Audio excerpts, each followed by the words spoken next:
The Conscious Conversation with Aleya.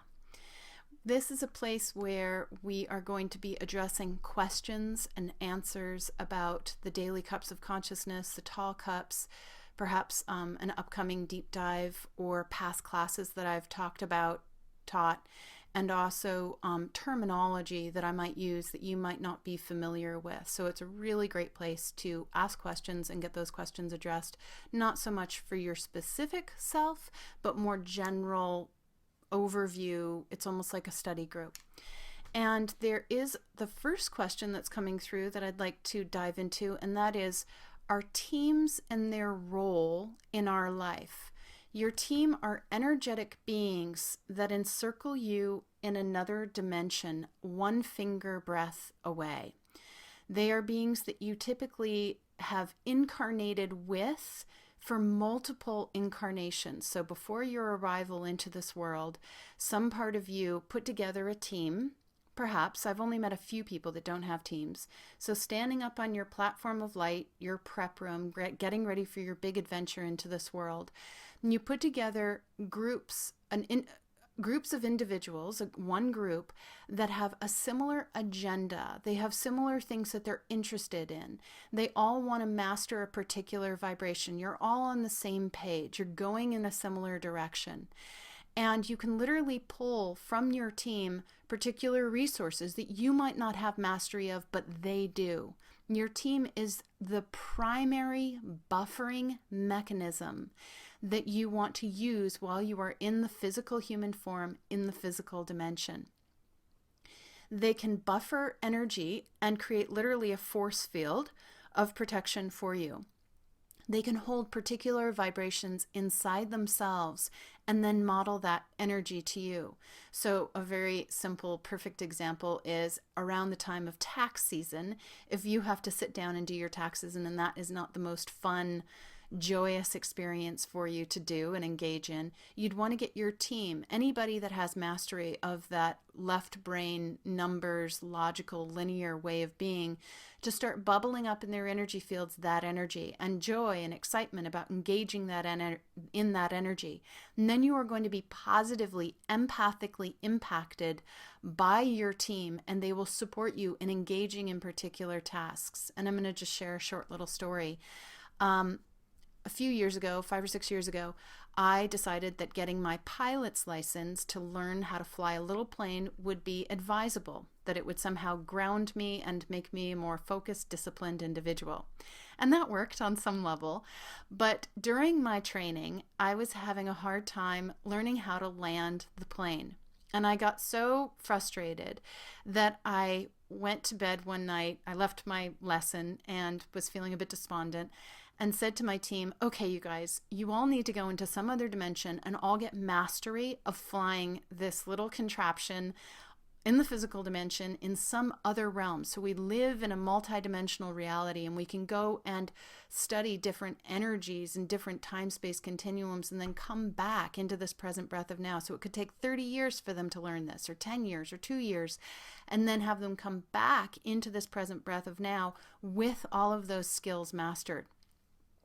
So as I slept at night, my team went off to master learning how to fly a little plane and land a little plane.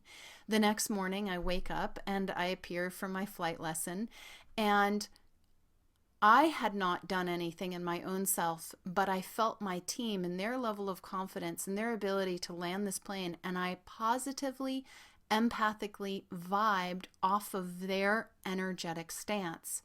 And I flew better that day and all of the days after, once I had asked my team to go gather that information and embody that energy inside themselves. So your team can be a huge asset for you. If you're on a diet or you really want to accomplish something, get your entire team to align themselves into the appropriate energy or the appropriate consciousness, the emotions, the thought forms, the vibrations that you want to embody. They embody it in themselves, and then they model that energy to you. Good. So that covers the team. Does that answer your question? What was that? Lori? I think that's Lori.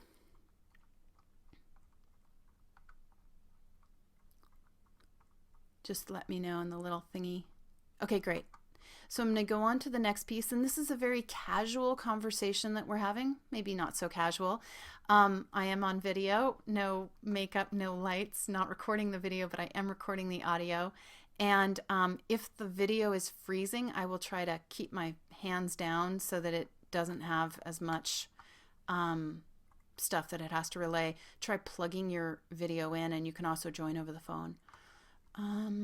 And if you are on the phone, you can briefly ask questions by hitting *6 to unmute yourself, and then you'd remute yourself after you've asked the questions. Okay, headaches, knee aches. Yeah, I actually yesterday had this like sharp pain in my knee, and it came kind of out of nowhere, so I'd like to look at that. And the frontal lobe. So let me take a look. And if there's anybody that's been familiar with this chat room and you see other people having a hard time with the chat, please feel free to share your feedback and your suggestions with the other people who are partaking. Krista, my assistant, is not on the call tonight, so therefore she can't help anybody, so you guys can help each other. And hopefully you can hear me clearly on the phone. And I will speak up a little bit with the audio. Okay, frontal lobe. I'm going to take a look at that. Give me a minute.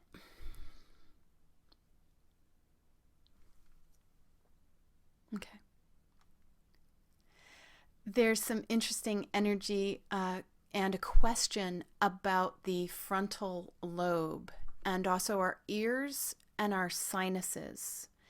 And when we are getting solar flares, explosions happening in the sun, comets flying by the planet, small meteor hits, also weather changes when two weather patterns are coming and hitting each other, so storms are merging rather, a cold front and a hot front coming in, or a warm front, that will create a vibrational, energetic, and physical shift that our physical body will feel. And so whenever we're feeling these headaches, sinus pressure, maybe even teeth pain or dizziness in the ears, we always want to actually look more at the body deva, the nature spirit of the physical human form. And we are souls residing in a physical human form. We are not our bodies. Our bodies come from earth. They are of earth. They're 80% water. We have minerals and air and the element of fire, which is representative of the electrical system. And so if we realize and understand that our physical body has its own unique operating system, it's almost like a PC and a Mac happening in the same compartment. You are a soul, you're probably a Mac, and your body's a PC. No offense, body devas, and no offense, PC people. So if we understand that our body deva nature spirit runs its very own unique system, and it's affected by things in the physical dimension and also higher realms, we want to address the body deva. And so whenever we're bringing in what I call an energetic protocol or a full working prayer that encompasses your higher self, your body deva's higher self, your team, your body deva's higher self uses its own energetic fields. You as a soul have a higher self, and you have your own energetic fields. And so that energetic protocol, anytime you are feeling something in your physical body, is going to begin with, we invite the body deva's higher self. And then we pause and we just hold a gentle awareness that somewhere up high, your body deva has a energetic aspect to it. And that energetic aspect of the physical human form has energetic fields that it can work with. So we invite the body deva's higher self to work with its energetic fields and the guides to energetically locate the pressure that's happening in the head, the sinus pressure, the disorientation with the energetic shifts that are coming onto the planet at this time, the energetic and physical shifts and pressure shifts that are happening in the weather patterns. You simply let the body deva nature spirit, using its energetic fields, locate whatever is throwing itself off. And you are simply making that request. You're kind of requesting that your body does this energetic work up high. You are not doing it. All you're doing is you're requesting for it to happen. And then you hold this gentle awareness, a bit of a trust that your body, Dave, at the level of its higher self, is working with its energetic fields to locate whatever is throwing itself off balance, whatever is throwing it off balance. It locates that, and then you can invite it to configure its own energetic fields, the sinuses, the cerebral spinal fluid, to bring itself back into balance for this shift in the energetic or physical environment. So you're simply making this request to that energetic aspect of the body Deva's higher self, to use its energetic fields to do ... And then you have to let go and just trust that your body Deva knows how to do the work. And if it doesn't know how to do the work, you can ask that the body Deva receive the appropriate energetic information from the higher self of earth, from the guides of love and light, from the ascended masters, from the archangels. It needs to receive whatever information it needs to bring itself back into greater health, balance, and vitality. You can again also ask your team to hold those vibrations of balance, or to get whatever energetic information the body Deva needs. So it's sort of like you're sending them off as gophers or runners to get the information. You can ask your body Deva to go retrieve that information wherever that information resides, in a way that empowers the body and helps the body move into greater degrees of balance, health, homeostasis, vitality. Whenever you're doing this work, the more specific you are, really specific in asking the higher self, your body Deva's higher self, your team to do the work, they know how, the more effective the work is. But then we have to let go. The mind does not do this work. We use the mind to make the request, and then we simply sit like a bump on a log, and we wait for that higher vibrational aspect of us, soul essence, the body, and or the team to do the work. And then we feel a little shift, a little swirl in our energy fields. Good. So that's just a little piece about the body Deva and the head pressure. Let me know if that speaks to that question, Denny, that you had. I'll look at the knees. What are the greatest barriers to seeing through the veils and accessing other dimensions? 1 second. And when my head moves like that, it's because energy is moving. It used to put me down on the ground, but now my head just wiggles a little.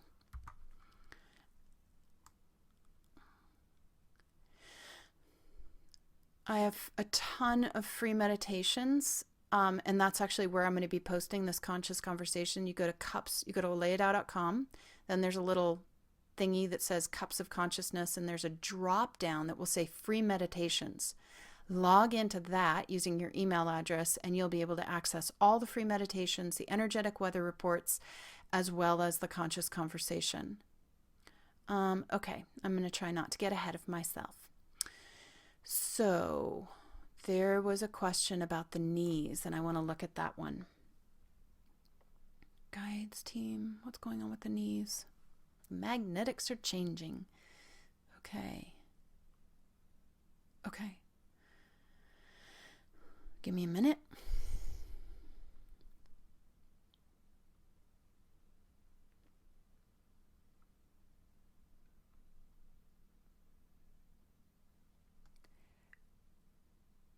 This next question has to do with our knees and what's going on with the knees.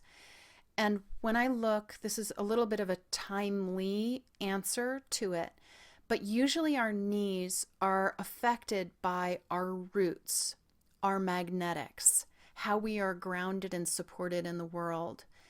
And when I take a look at what the planet is headed into around October 25th, 2013, is we're entering into this huge ball of light.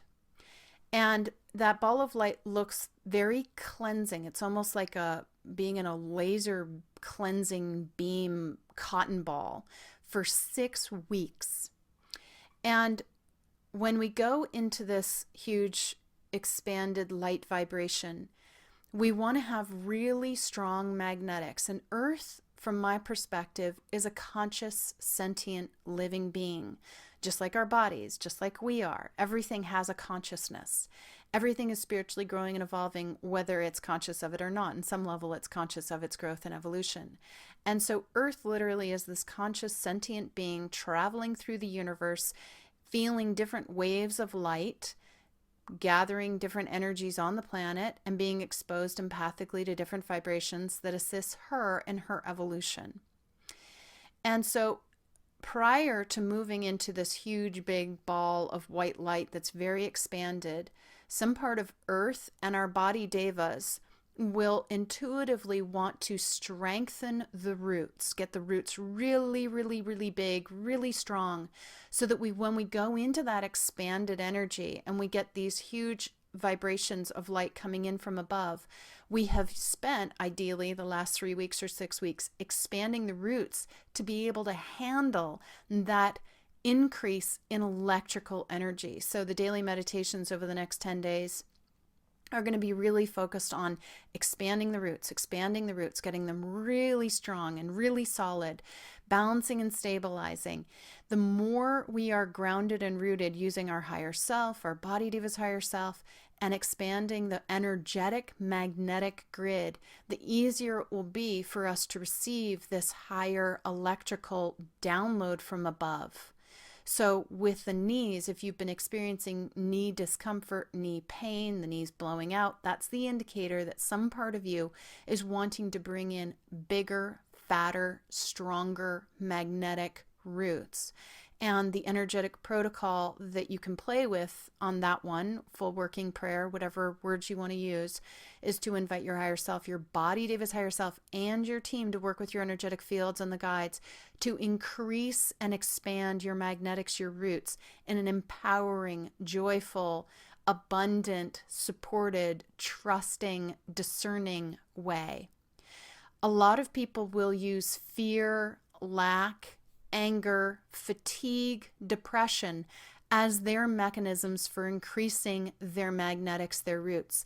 I personally don't find that to be the most comfortable way to increase the magnetics and the roots, but it is effective to some degree. And so instead of using those lower vibrations to ground, simply invite your higher self, your body diva's higher self, and your team to activate greater magnetics for a bigger root system, so that when we enter into that cloud, you are firmly grounded and you are fully present. You don't want to be in the future or the past, little FYI. And it's easier for you to then fully open to receive this huge energetic download that we'll be going into, which is lovely. Good. So that hopefully addressed the piece on the knees. If it didn't, let me know. And if it did, let me know. Tessa? I'm just looking at the next question. What are the greatest barriers to seeing through the veils and accessing other dimensions? Carol. There is another question about what the greatest barriers to seeing through the veils and accessing other dimensions are.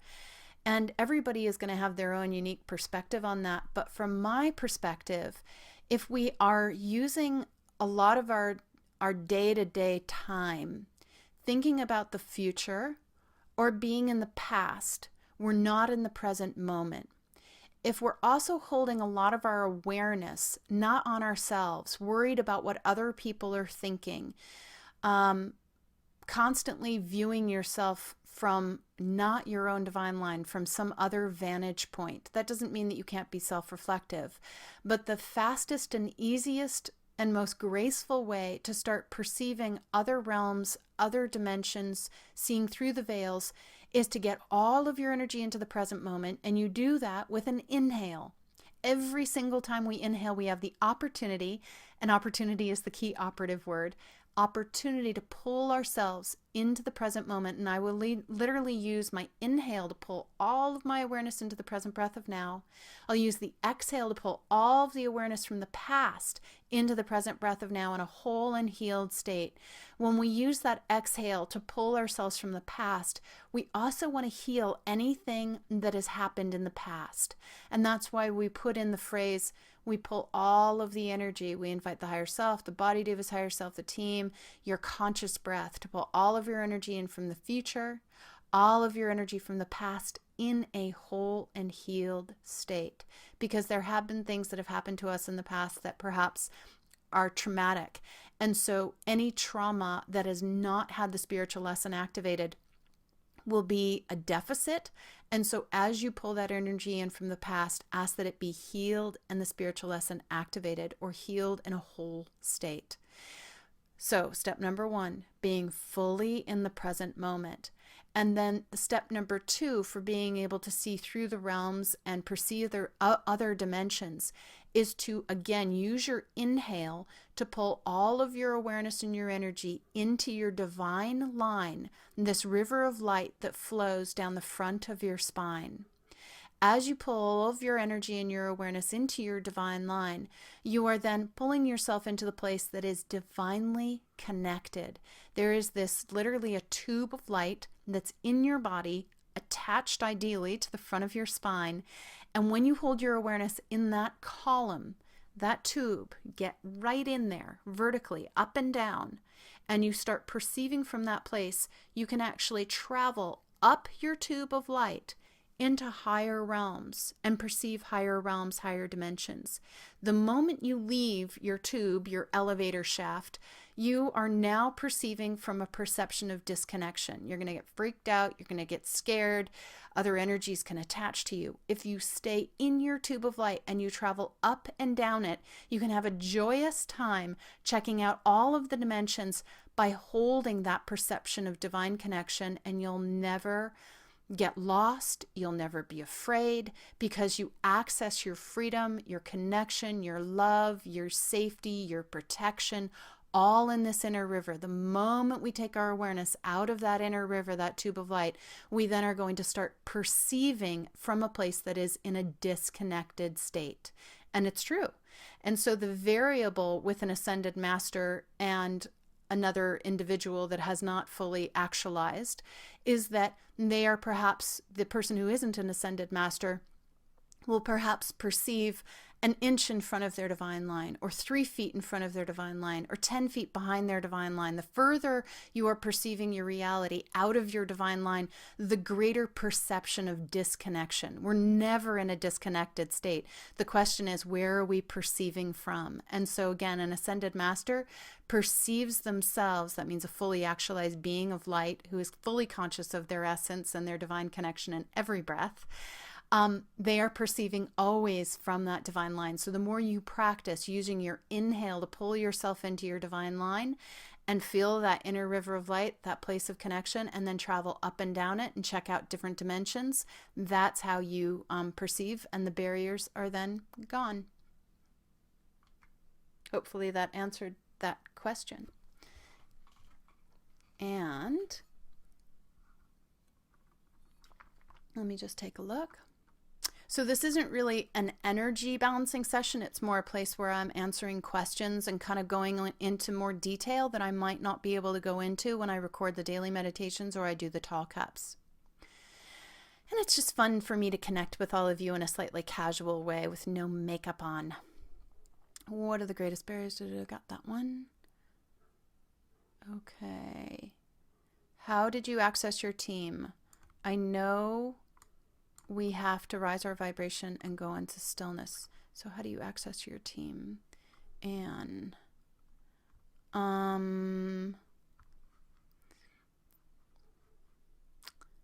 Salo, I'll talk to that in a second.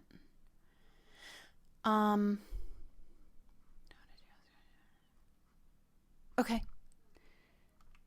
There's another really great question coming through, and that is about how to connect and access your team.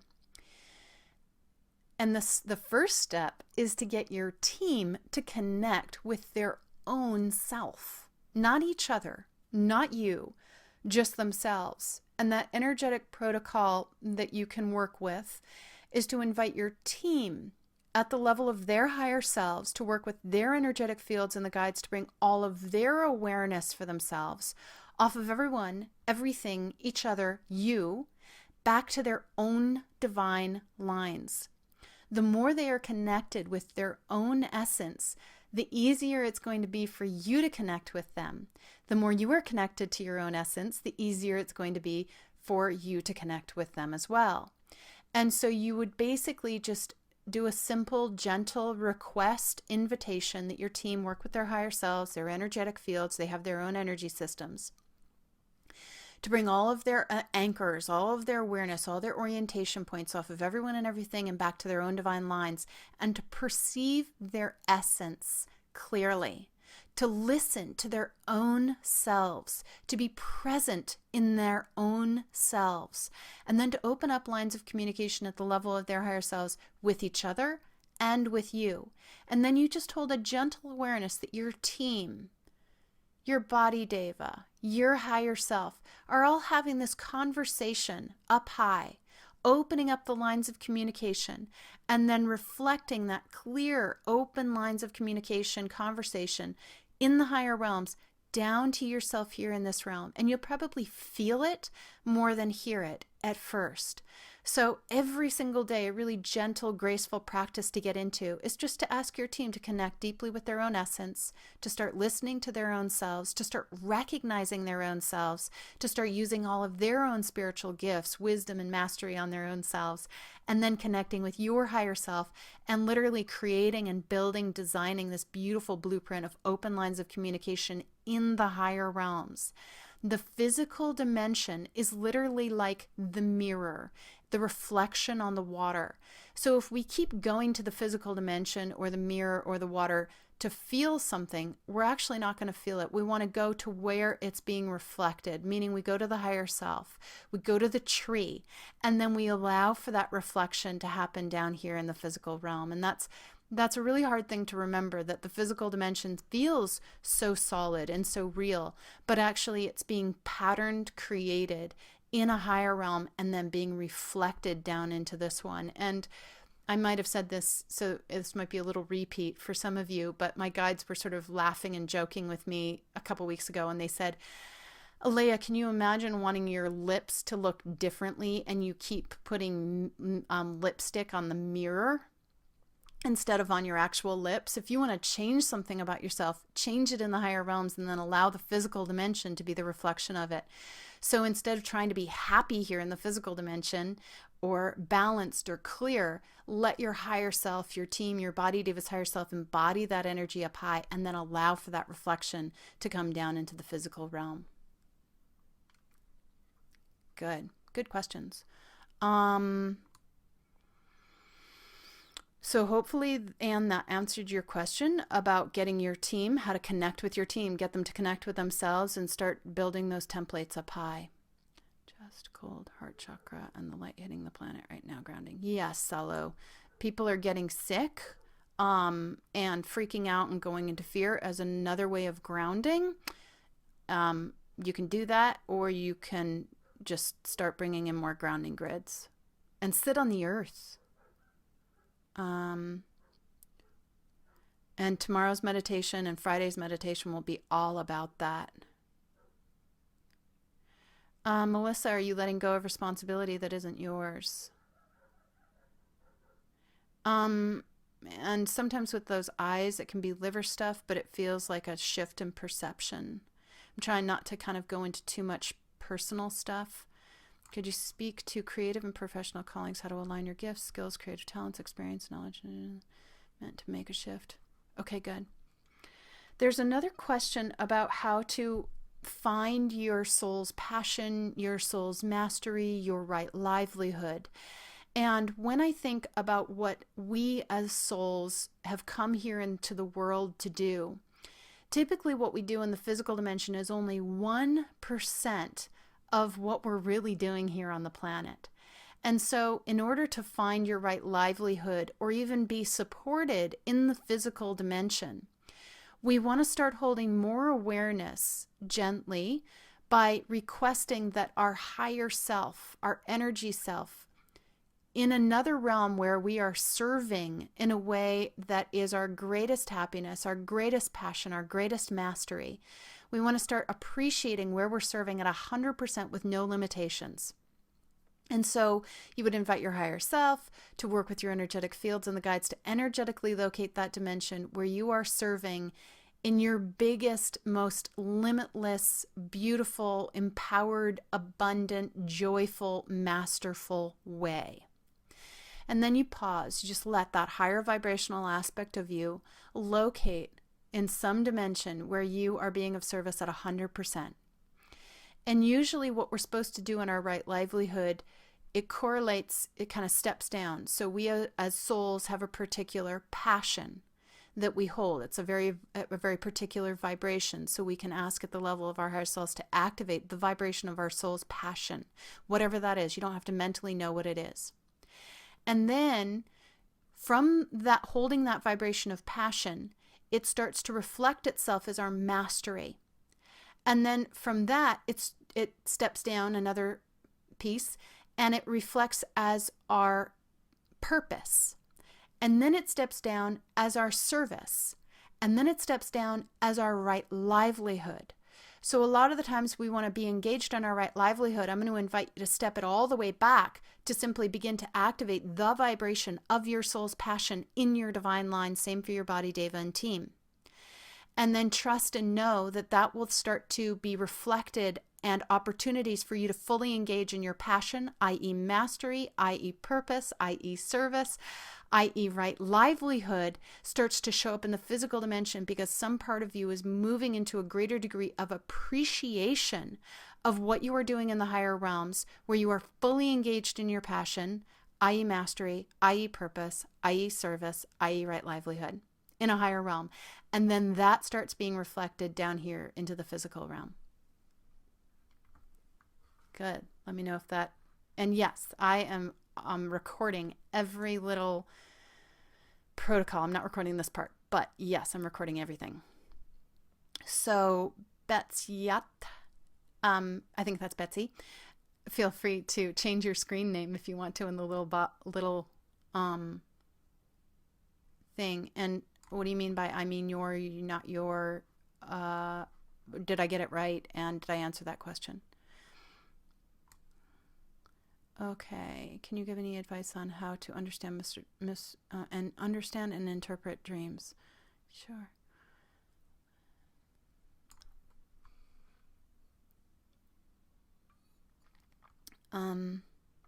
Okay. There's another question coming through about how to understand and interpret our dreams. And all of us that are energetically sensitive, we might be empathic, we first have to ask ourselves the question, the dream that you just had, is it your dream or are you dreaming another person's dream?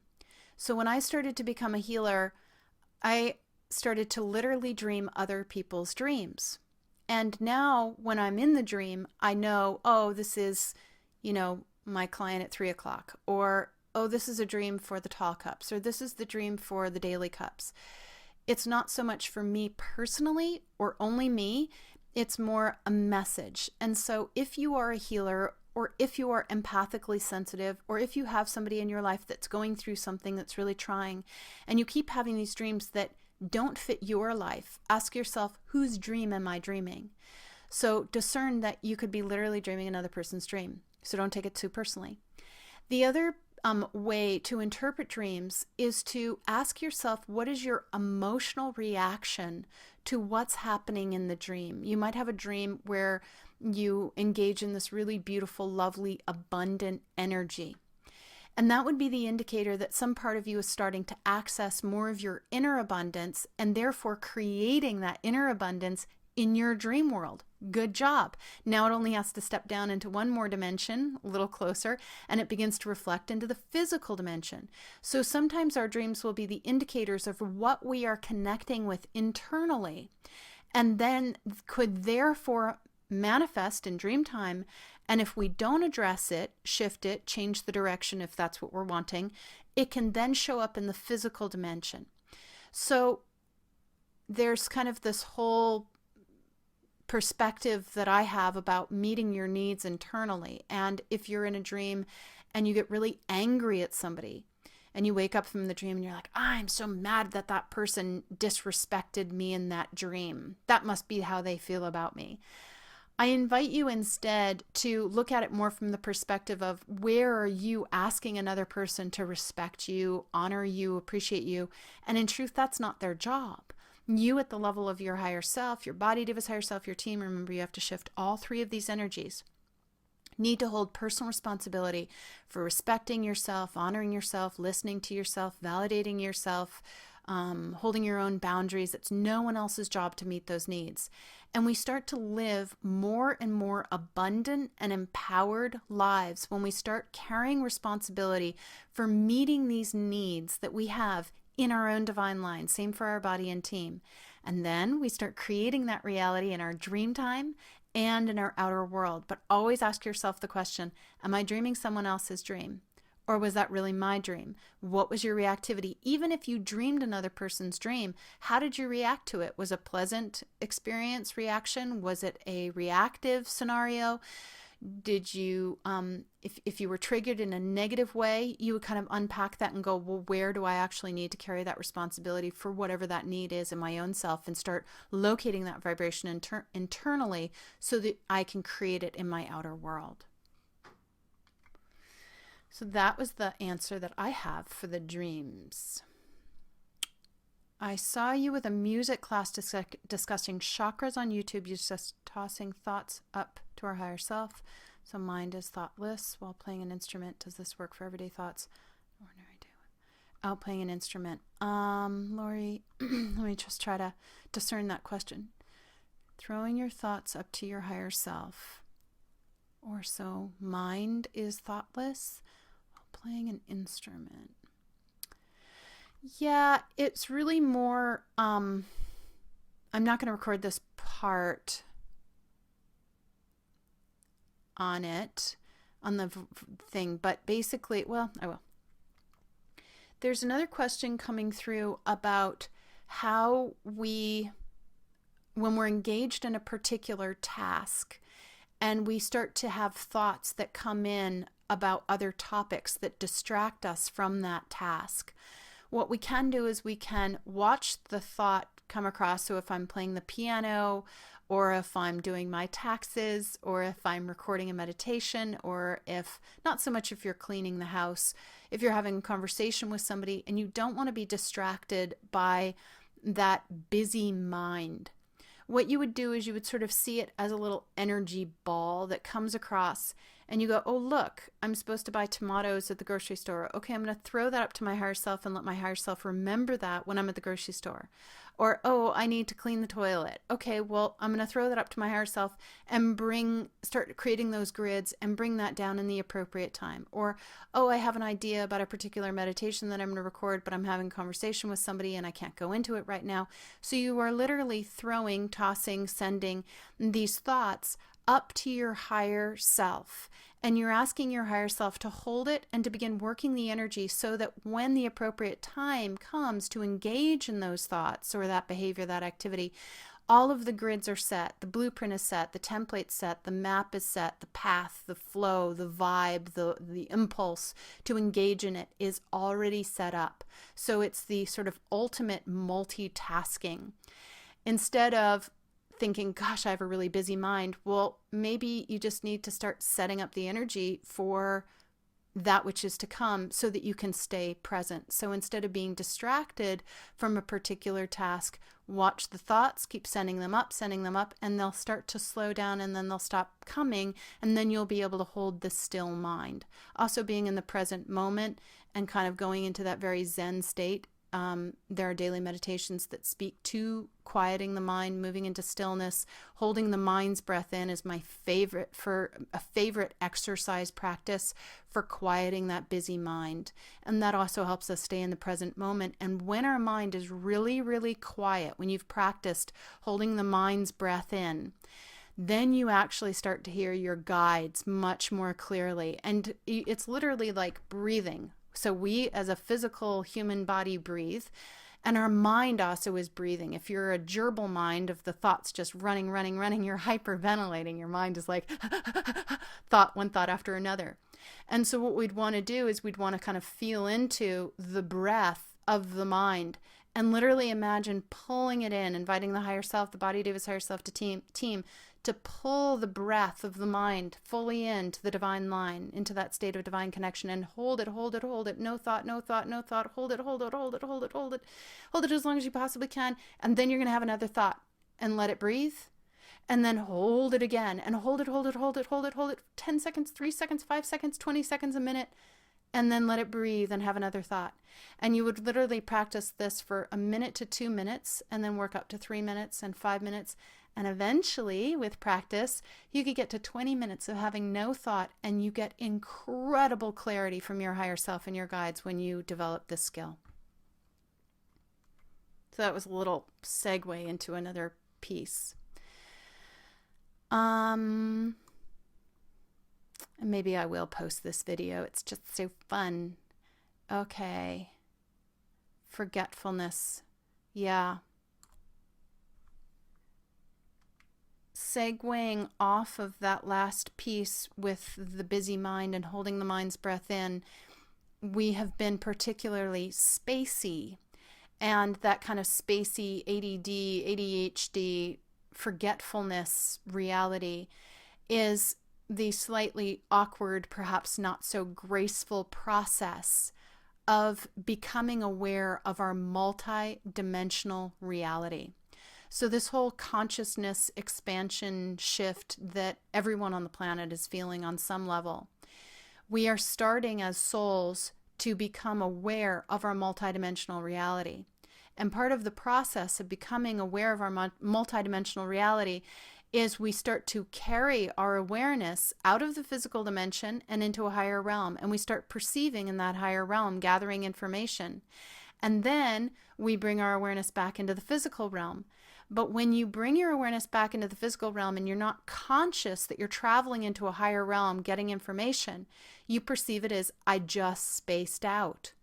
Instead of, I just spaced out, go more from the place of, I'm going to become more conscious of traveling up and down the divine line and checking out different dimensions. Where am I going when I'm spacing out? Hold conscious awareness as you go up into these higher realms, and you will space out less. You will be more conscious about receiving information in these higher realms. And also, if you'll notice, whenever I'm asking the guides, like if somebody shares a question with me, what I do is I pause everything, I stop everything in the physical dimension, and I then consciously take my awareness out of the physical dimension. I travel up the divine line, my divine line, into a higher realm. So it's like, oh, I want to take a look at the energy of what's happening with the knees. Okay, I'm going to pause everything in the physical realm, and I'm going to literally consciously go up the elevator shaft, and I'm going to feel into, just with my intuition, a gentle imagination, a gentle awareness, into some realm where that information is being held. And then I'll just simply open to receive the vibration of that information, not from the mind place. It's just more the energy self of like holding the gentle awareness now that some part of me is up high, gathering information, and then bring in the information and bring the awareness back down into the physical realm, and then the mind registers it. So that will help the spacing out, the forgetfulness when you walk into a room and you don't remember what it is you're coming into the room for. Travel up into the higher realm because you might have needed two things instead of one, or 5 things from the room because you just traveled up into a higher realm and you're going, oh, I'm going into the living room and I actually need the scissors, the paper, and some tape. Oh, okay. Then you come into the living room and you forget what you even came into the room for, go up into that higher realm where you were gathering more information, and then you'll remember, oh, I was going to get tape too, which you might not have even thought of 2 minutes or 3 minutes before. And that takes practice. So, be gentle with yourself on that one.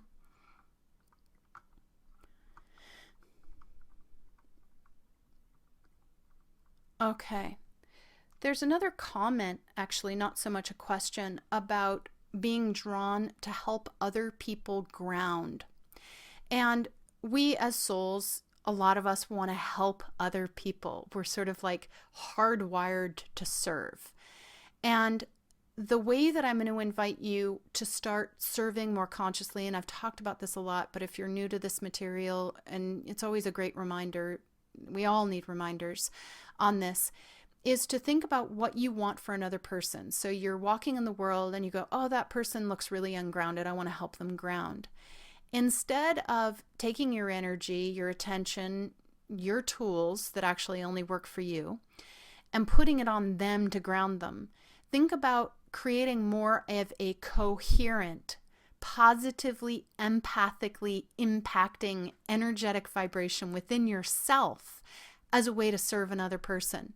So you're walking in the world, you see somebody who is ungrounded, and you immediately go, higher self, body to his higher self team, work with the energetic fields and the guides to lift all of my tools for grounding off of everyone and everything and back on my own self, and use my very own unique grids and tools for grounding on myself, for myself in every breath. Modeling right energy to them, not being attached to them grounding, not responsible for them grounding, holding all responsibility for me, grounding me.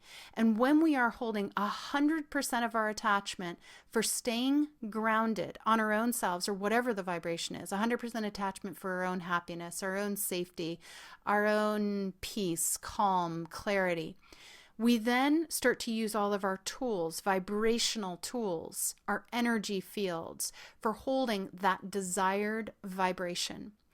And when we have that 100% attachment and the 100% responsibility, then the energetic fields become coherent, which means they then have the capacity to positively, empathically impact another person. The moment we take 1 ounce of attachment or desire and put it on another person for their reality, we drop our energy field coherence from 100 to 0.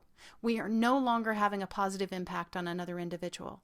So this sort of turns codependence, like, whoa, we've been really codependent, because it's like, oh, I want happiness for you. Oh God, no, I want happiness for me, and I'm going to model that to you. And if you want to be in a state of happiness, that's your journey, and you have your very own unique happy tools.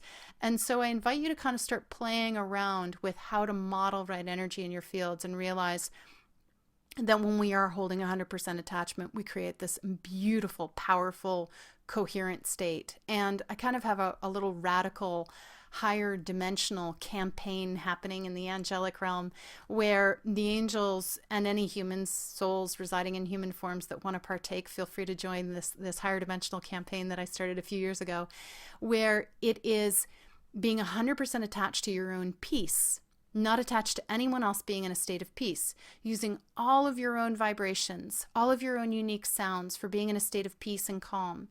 And then holding this really loving space for people who need to be in a state of war, not need, but are choosing to be in a state of war because of their own inner war. The way to shift the planet is to truly hold 100% attachment for whatever you want for the individuals on the planet, or for the planet, on your own self. And then hold this loving, safe, compassionate, non-judgmental, non-controlling stance for those that need to be in a different energy. The moment an individual or a group feels that safe, loving, non-judgmental, compassionate container, they start to unconsciously, energetically connect with their higher selves and start bringing in their own solutions that would then hold a higher vibration. We all as souls want to move to higher vibrations, whether we're conscious of it or not.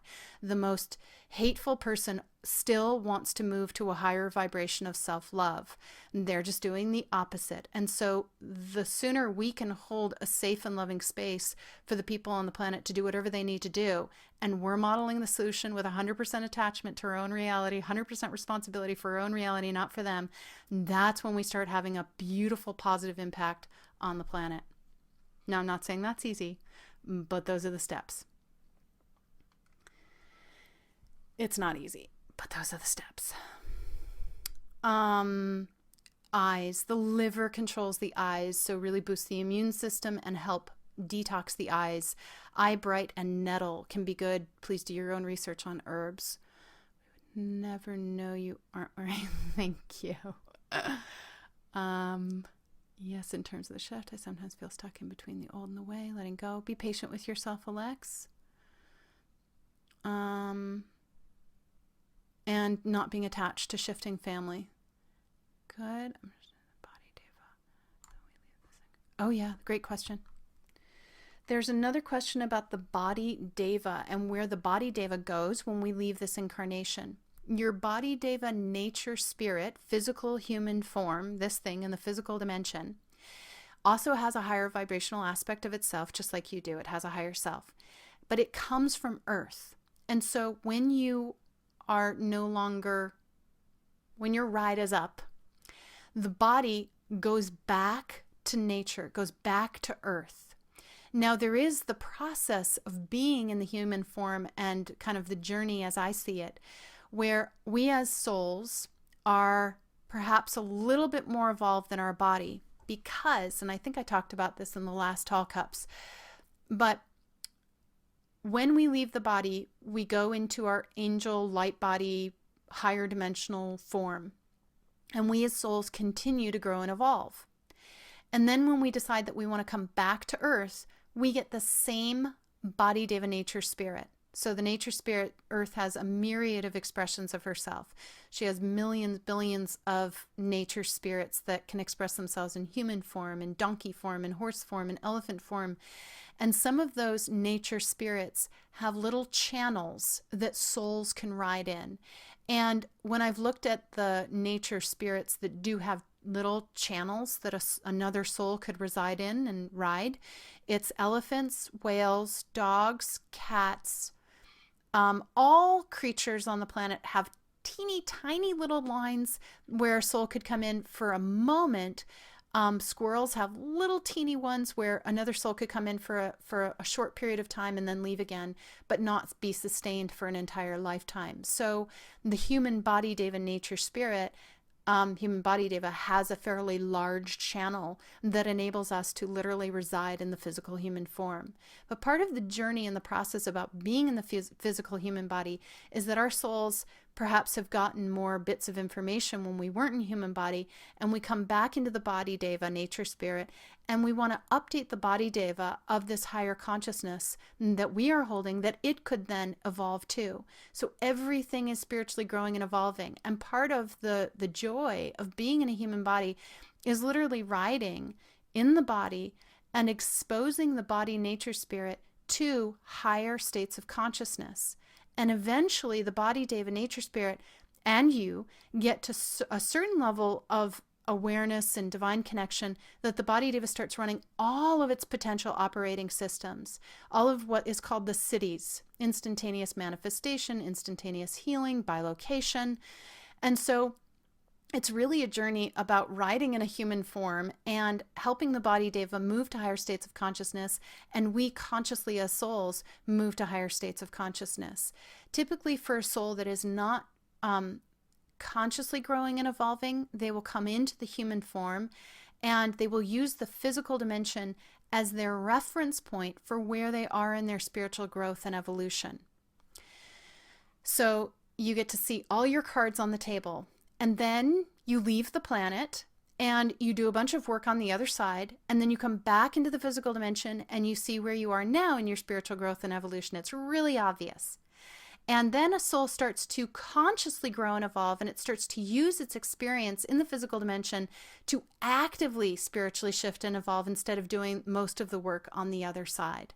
So we are all, anybody listening to this call or drawn to this work, you are at a point in your spiritual growth and evolution where you're using the physical experience to also spiritually grow and evolve. And when we use the physical experience to spiritually grow and evolve, oh my God, we can go at lightning speed, because you are ideally asking your higher self to activate particular vibrations and then reflect it down to you here in this physical realm. And so if you feel like you've been doing a ton of work and you're almost like a different person than you were 10 years ago or 15 years ago, that's the indicator that some part of you as a soul is consciously using the physical experience to consciously shift and evolve. And again, not everybody on the planet is doing that. Maybe 30 to 60%, not 100%. So well done. Good. Let's go another couple minutes and then we'll wrap up. There are a couple people that had emailed me some questions about animals. So hopefully that answered your question. The body, deva, nature, spirit goes back to earth. And you go up to your light body.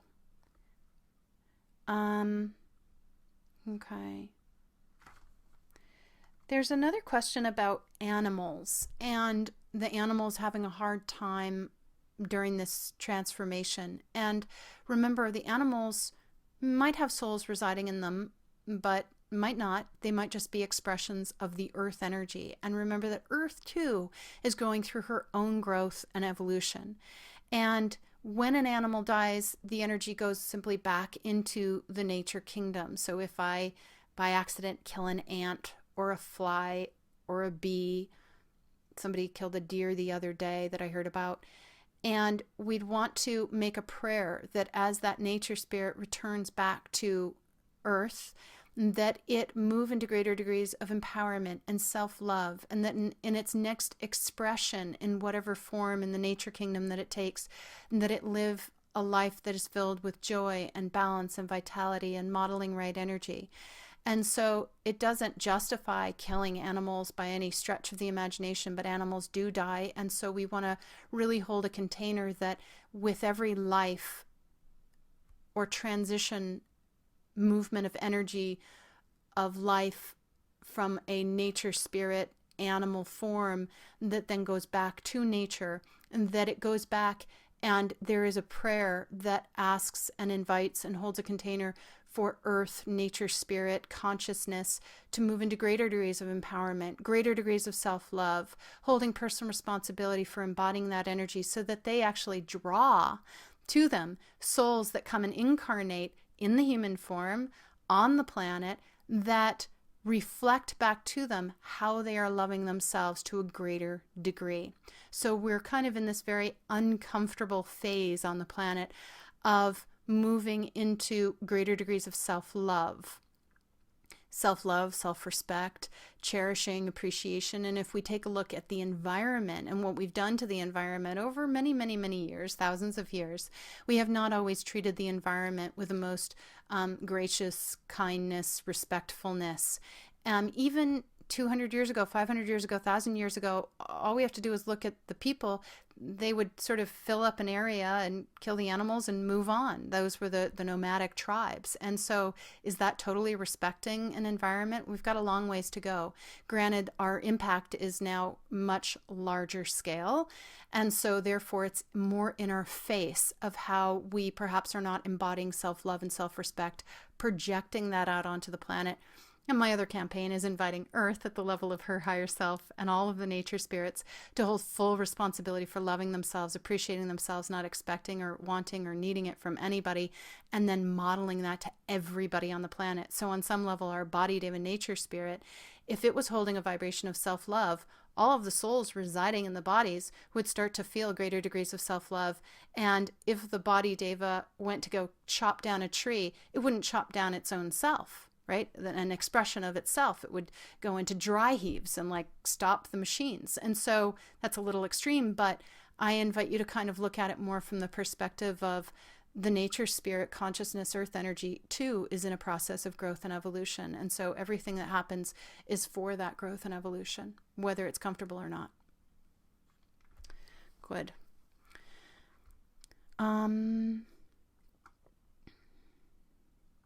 Can't believe we've been going for almost an hour already. My biggest question is, what do we do to manifest these intentions?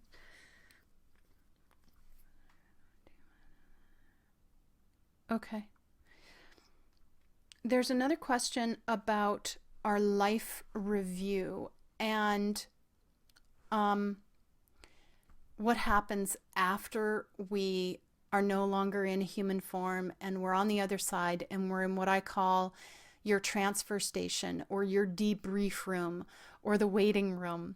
And I actually have a practice that I do with myself pretty much once a week. And it's not like every Wednesday. But at some point in the week, I reflect upon, if I was on the other side, how would I be perceiving my behavior, my actions, my journey here in this world? And looking at it more from a place of gentleness and compassion, like, wow, that was really intense. The energy's really thick. And look at all of the things you wanted to accomplish that you didn't accomplish, but look at what you did accomplish. And so we want to start having more of a compassionate, loving, accepting, conscious awareness of how we are using our time here in this world. And when you are on the other side, you will meet with a group of beings, love and light. They're essentially afterlife therapists who help you unpack all of your moments to the degree that you choose. There are some souls that pass and they don't want to debrief at all. They just want to come right back down. And I wouldn't recommend that. The next lifetime is not going to have a whole lot of spiritual lessons. It's just going to be sort of starting off right where you left off. And that might not have been the most comfortable reality. So you want to have a nice long debrief of looking at all of the pieces, activating all the spiritual lessons, ideally activate all the spiritual lessons while you're here. So your debrief is really short, really easy, and you go into your next incarnation at a way higher level. So that's what it looks like when you leave. You have the opportunity to debrief as much as you so choose in a very gentle, gracious, non-judgmental way of looking at every single scenario as simply an opportunity for growth and evolution. And I have what is called the Flip It chart. We are souls growing and evolving. And when we're at a certain point in our evolution, we'll do the opposite of that which we're intending on mastering until we reach a certain level of awareness and we begin to practice that which we intend to master. So I'd be in the self-critic in order to master self-love. I'd be in a place of not respecting myself in order to master a greater degree of self-respect. I would be a victim in order to master empowerment. I would be in anger as a way to meet my own needs internally in my own divine line, not making anybody else responsible for that, as well as responsible for honoring my own boundaries. So the Flip It chart kind of goes through all of the pieces of what we're doing that's challenging and what our soul is really truly intending on mastering. And you don't even need the Flip It chart. You can just ask yourself, well, what's the solution of this negative behavior? And realize that's what your soul is intending on mastering. So let yourself do more of a debrief during this incarnation, and then it's a more gentle, joyful life that you're living now and also on the other side. I'll post the video. Since we're going to evolve and the body deva gets behind the soul, I'll bring in a meditation for that. And we do laugh about it, and there's some people that do refuse. I used to work there. That's where I learned everything that I'm doing here. And we're just doing the midlife review midlife. We're doing the life review midlife. Yes, the meditations work when you are focused on another task. Sometimes they work better because your higher self is doing the work. I had a flash of fear come up with through this purification light coming in. For example, a great horned owl attacked my dog last night and he went missing for a brief time. Choice whether you stay. The veils feel thin. What can I do in addition to the cups? Good question, Melissa. Let me look at that. And cog, do meditations work? So I answered that. Let me answer one or two more questions and then we'll complete. That's a great question. First, I'll answer that. There's another question coming through of what is one daily practice to always do? And the one daily practice that I always do is I always ask my higher self, my body Deva's higher self, and my team to work with my energetic fields and the guides to bring all of my anchors, all of my orientation points, all of my reference points for reality or for myself off of everyone and everything and back to the divine line of me, my body Deva, and my team. So I as a soul have little orientation points and anchors, and we always want to hold all of our perceptions in our own divine line. So that would be the basic practice, and you can assist it by using your conscious inhale. And I'm going to actually model that to you right now. So when we're bringing in the conscious inhale of pulling ourselves into our divine line, it's a little dramatic, but I'm just going to do it for video sake and walk you through it on the audio. So I'm going to breathe in through the nose, and I'm going to hold an awareness, and we're kind of getting it started, so it's actually more than one conscious breath. And so we pull all of the air in through the nose, and I'm holding the awareness of the divine line on the front of the spine. And when I use the exhale, I'm grounding and anchoring into my divine line. Kind of like my life depends on it. Anchoring in, really getting in there, pulling in.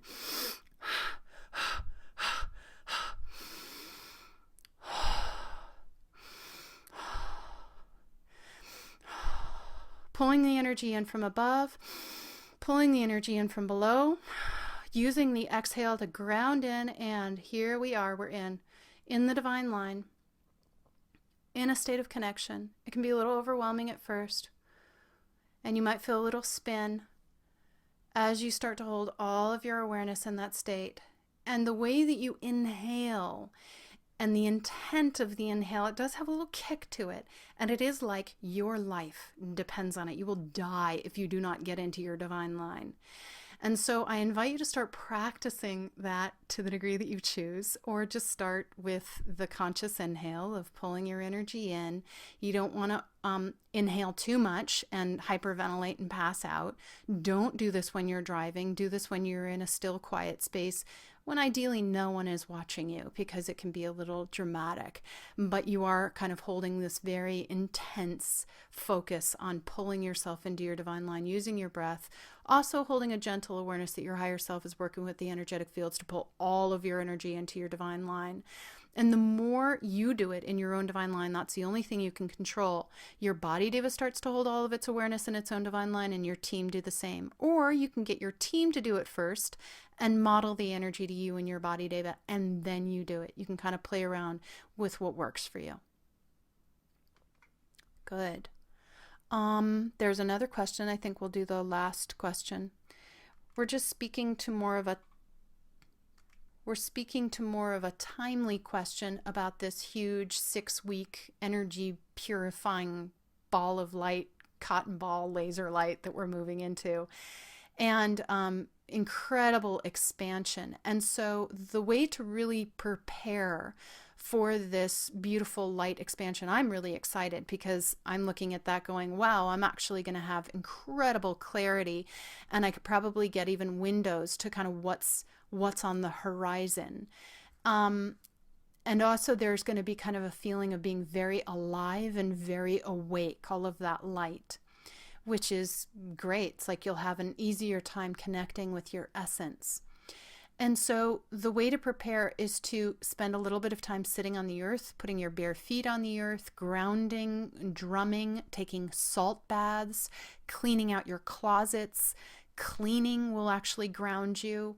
Try to stay away from the media and the news. The media and the news are using fear as a mechanism to ground. They can see this huge ball of light coming too, whether they're conscious of it or not. And they're just using anything that they possibly can to move into a grounded state to prepare. So again, I would stay away from the media, the news. Watch funny movies. Laughing actually grounds you.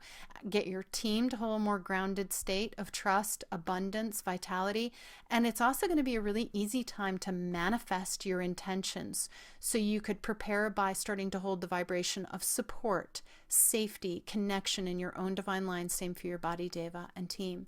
So that's how I recommend preparing for this expansion. And anytime we go into expansion, that's basically what you do. Good. I think that was pretty good. Goosebumps. We're getting a lot of goosebumps because the guides are coming really close, which is lovely. I think that we should be complete. Let's wrap up. I want to thank all of you for joining online on the chat room and on the phone and for future YouTube posts and audio listens. Thank you so much for joining me for this conscious conversation. I do these every few weeks, every 6 to 8 weeks. They are always free, and if you feel served by this information and you want to give a love donation, feel free to do so at aleyadao.com, or better yet, invite your friends to get a free trial week to the Cups of Consciousness. Feel free to share these tools with people that you think might resonate with this material. Many blessings. Aho. Thank you, everybody. That was a fun, lovely, yummy time with you all. The next conscious conversation that I'll be doing will be December 6th, I think 5th. Let me check. December 5th at 7 p.m. Pacific time. I always record these conversations, post them on Facebook, I'll post them on YouTube, and I'll post them on my website. You go to Cups of Consciousness, aleyadao.com, then click on the Cups of Consciousness tab, and there's a drop down that gives you access to free meditations. Click on that. You have to enter in your email address. I don't spam you or anything like that, and you can adjust your subscription appropriately of newsletters that you get from me. It doesn't cost you anything. And then you can access the 50 free meditations I have online, as well as the energetic weather reports that I occasionally post, and all of the conscious conversations that I've done.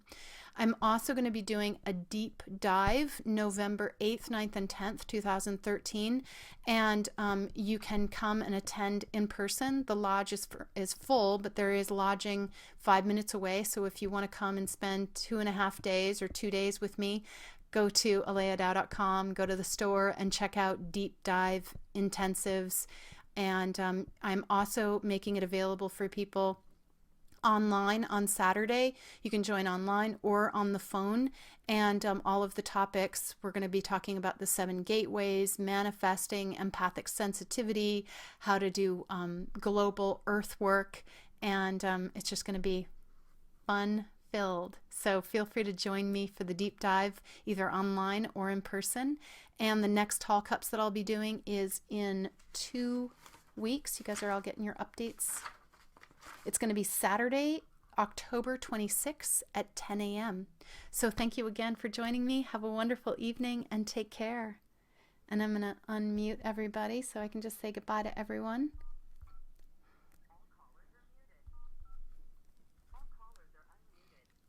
Thank you all.